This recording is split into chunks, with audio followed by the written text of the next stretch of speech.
Dave Roberts almost didn't tell anyone. That was the part that made it land so hard when he finally did.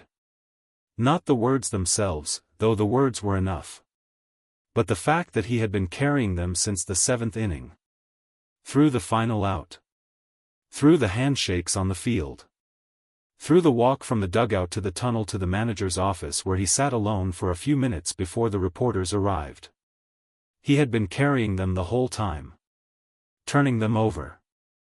Sitting with them the way you sit with something that feels too private for a press conference but too important to keep entirely to yourself. And then a reporter asked the right question at the right moment and Roberts looked up and made a decision. He told them. Right before he left the mound, before he handed me the ball, Shohei looked at me and said, "If I can't do anything, I'll be ashamed." The room didn't erupt. It didn't need to. Those 7 words carried their own weight into every corner of that press conference room and pressed against the walls and sat in the silence that followed them like something alive. A manager who has spent decades in professional baseball. Who has stood on more mounds in more important moments than most people will ever see from any distance. Who has looked into the eyes of great players at difficult moments and learned to read what's there: relief, exhaustion, defiance, fear, looked into Ohtani's eyes in that moment and saw something he hadn't expected. Shame. Not the presence of it. The terror of it. The specific, particular terror of a man who holds himself to a standard so private and so absolute that falling short of it, even slightly, even in a way no one else would notice, would feel like a kind of personal collapse. And then, 2 innings later, Shohei Ohtani stepped into the batter's box and hit a 2-run home run that won the game. It was the kind of inning that arrives without warning. The game had been tight in the way that meaningful games in May already feel like October, every pitch carrying slightly more weight than the calendar says it should, the crowd reading each count with an attention that belongs to a later month. Ohtani had been managing. Not dominating. Managing. The kind of pitching that requires more intelligence than electricity, working counts, changing speeds, making the lineup respect pitches he hadn't thrown yet by establishing the ones he had. It was working. Until the inning where it stopped working. 1 hit. Then another. A walk that he didn't want to give but the count forced. Suddenly the bases were occupied and the lineup was turning over toward the part that could hurt him, and the pitch count was at a number that made the decision inevitable even before Robert started walking. The stadium felt it before it saw it. The way a crowd can sense a manager leaving the dugout before he's fully visible, a shift in collective attention, a slight lean forward, the particular silence of 50,000 people watching something happen that they cannot control or predict. Roberts walked to the mound. He took the ball from Ohtani the way managers take balls from pitchers, with a hand on the shoulder, a few words, the small private ceremony of an ending. The kind of moment that gets photographed from 100 feet away but belongs entirely to the 2 people inside it. And that was when Ohtani said it. Not loudly. Not as a performance for the dugout or the crowd or the cameras that were certainly pointed at them. Quietly. Directly. The way Ohtani does almost everything, without decoration, without distance, with the specific economy of a man who means exactly what he says and nothing more. If I can't do anything, I'll be ashamed. Roberts heard it. Nodded. Took the ball. Walked back to the dugout. And carried those words through the rest of the game. He hadn't planned to share it. That was clear from the way it came out, not as an opening statement, not as a prepared narrative, but as an answer that arrived before he'd fully decided to give it. A reporter had asked about the mound visit. Routine question. The kind that gets asked after every pitching change in every press conference in every stadium in the country. What did you say to Ohtani when you took him out? Robert started to answer the way managers answer that question. Generally.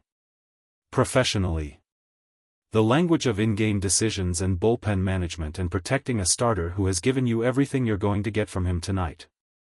And then he stopped. Something shifted in his expression. Small. Almost invisible. The look of a man changing his mind about something in real time, deciding that the professional answer and the honest answer are not the same answer, and choosing the honest one. "I'll tell you something," he said to me. "And I want to be careful here because I think it's personal. But I also think people should know who this man is." The room adjusted. Reporters who had been half listening were suddenly fully present. Right before he gave me the ball, Shohei looked at me and said, "If I can't do anything, I'll be ashamed." He let it sit there for a moment before continuing. "Now. That's what I'm working with. That's what I'm managing every single day. A man who defines his own standard and holds himself to it so completely that leaving a baseball game, something that happens to every pitcher in this league, feels to him like a personal failure." His voice was steady but not casual.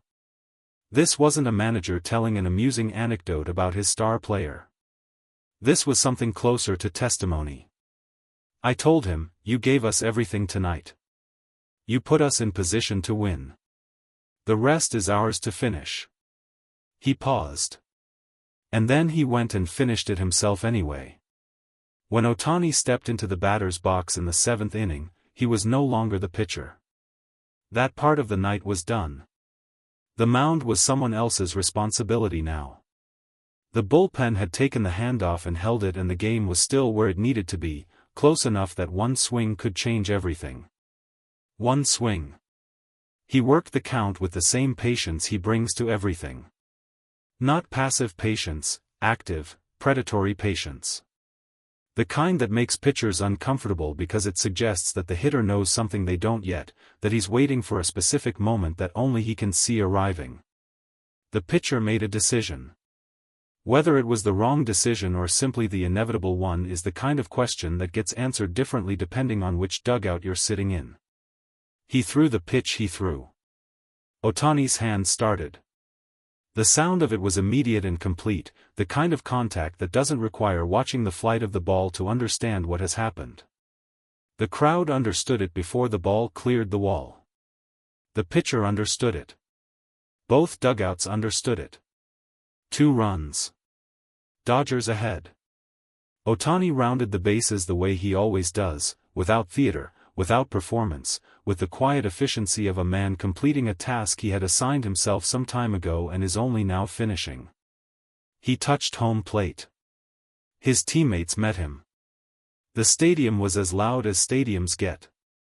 And somewhere in the dugout, Dave Roberts was still holding those 7 words. "If I can't do anything, I'll be ashamed." American sports culture has a specific relationship with confidence. It celebrates the bold prediction. The guarantee.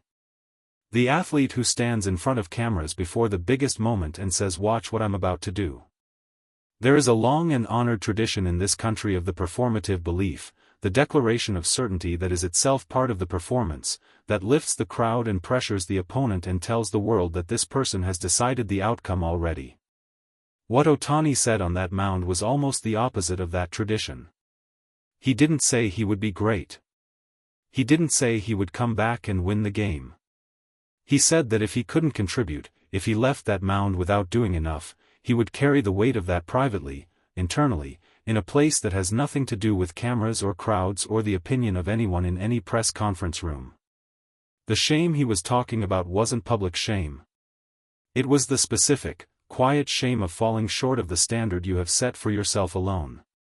The kind that exists independent of the scoreboard. The kind that doesn't go away when your team wins or when the reporters write kind things or when the highlight plays on loop. It was the shame of a man who came to this country carrying an idea of what he could be and has spent every year since making sure the distance between that idea and his reality stays as small as possible. Roberts understood that. He said so. Most players, when you take them out of a game, the calculation is about the team. About what's best for the bullpen. About matchups. And they accept it because they're professionals and they understand the game. He folded his hands on the table. With Shohei, the calculation is always also about him. About his standard. About what he believes he owes. Not to the organization. Not to the fans. To himself. And managing that, understanding that, is a completely different thing. By morning, the clip was everywhere. Not the home run clip, though that was everywhere too. The press conference clip. Roberts at the microphone, speaking carefully, choosing the honest answer over the professional one, sharing 7 words that Shohei Ohtani had said quietly on a baseball mound that were never meant for a press conference room. The reaction split almost immediately along 2 lines. The first was straightforward admiration. The story fit neatly into the existing Ohtani narrative, the relentlessness, the standards, the gap between how he appears from the outside and what is apparently happening on the inside at all times. People shared it. Added their own framing. Called it inspiring. Called it the reason he is what he is. The second reaction was quieter and more interesting. It came mostly from former players. Men who had spent careers in the same clubhouses and dugouts and mound visits that Ohtani now inhabits. And what they said, not all of them, but enough, was that the word shame carried more weight than the inspiring version of the story acknowledged. That kind of standard, they said, is not only fuel. It is also a fire that doesn't turn off. A man who feels ashamed for leaving a baseball game is a man who carries something heavy every single day. And the question of whether that weight makes you greater or costs you something, or both simultaneously, is not a question that gets answered in a single press conference. Roberts heard that conversation too. Someone put the question to him directly the following day. Is that standard sustainable? Is it healthy? He didn't dismiss it. He sat with it the way he'd sat with the words themselves. I think about that. I'd be lying if I said I didn't. But I also think, Shohei knows himself. He's been doing this long enough. The standard he holds himself to is his. Not mine to adjust. A pause. All I can do is make sure he knows that from where I'm standing, he has never once given me reason to feel anything but grateful. The Dodgers won the game. The bullpen held. The 2 runs were enough. The final out was recorded and the stadium released and the players shook hands and everything that needed to happen happened in the order it was supposed to happen. In the box score, Ohtani's night reads a certain way. Innings pitched. Hits allowed. Walks. Strikeouts. Then later in the batting line, 1 at-bat, 1 home run, 2 runs batted in. Clean numbers. The kind that fit inside databases and get compared against other numbers across other nights. They don't contain the mound visit. They don't contain the 7 words. They don't contain the expression on Robert's face when he decided to share them, that small, visible moment of choosing honesty over professionalism, of deciding that some things are too important to keep inside a manager's office. The numbers don't contain what Ohtani was actually carrying when he stepped into that batter's box 2 innings after handing over the ball. The private weight of a standard that only he can measure. The specific fear of a man who holds himself accountable to something deeper than any scoreboard. They just show the home run. 2 runs. Dodgers win. What it cost him to get there, what it always costs him to get there, that lives somewhere the numbers don't reach. In a press conference room where a manager almost kept a secret and then decided the world should know. In 7 quiet words spoken on a pitcher's mound to the only person close enough to hear them. If I can't do anything, I'll be ashamed.